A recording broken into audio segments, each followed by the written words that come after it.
Hi friends, welcome to our channel. Friends, ఈరోజు రెండు తెలుగు రాష్ట్రాల్లోని ప్రధాన నగరాల్లో బంగారం మరియు వెండి ధరలు ఏ విధంగా ఉన్నాయో తెలుసుకుందాం. అందుకని ముందుగా మా నుంచి మీకు ఒక రిక్వెస్ట్, మా వీడియోని లైక్ చేయకపోతే లైక్ చేయండి. మీరు ఇచ్చే లైక్ నాకు ఎంతో సపోర్ట్ ఎంకరేజింగ్గా ఉంటుంది. అదేవిధంగా మా ఛానల్ని సబ్స్క్రైబ్ చేసుకోండి, పక్కన వచ్చే గంట సింబల్ యాక్టివేట్ చేసుకోండి. ఫ్రెండ్స్, ఈరోజు రెండు తెలుగు రాష్ట్రాల్లోని ప్రధాన నగరాలైన హైదరాబాద్, విజయవాడ, విశాఖపట్నంలో బంగారం మరియు వెండి ధర చూసినట్లయితే 22 క్యారెట్ల గ్రామ్ బంగారం 6,625 రూపాయల దశలు అవుతూ ఉండగా 22 క్యారెట్ల కాజు బంగారం అనగా 8 గ్రాముల బంగారం 53,000 రూపాయల దశలు అవుతుంది. అలాగే 24 క్యారెట్ల గ్రామ్ బంగారం 7,228 రూపాయల దశలు అవుతూ ఉండగా 24 క్యారెట్ల కాజు బంగారం అనగా 8 గ్రాముల బంగారం 57,824 రూపాయల దశలు అవుతుంది.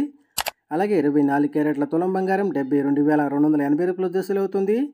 అదేవిధంగా 1 కేజీ వెండి 94,500 రూపాయల దశలు అవుతూ ఉండగా గ్రాము వెండి 94 రూపాయల 50 పైసల దశలు అవుతుంది. అలాగే తులం వెండి 945 రూపాయల దశలు అవుతుంది. ఫ్రెండ్స్,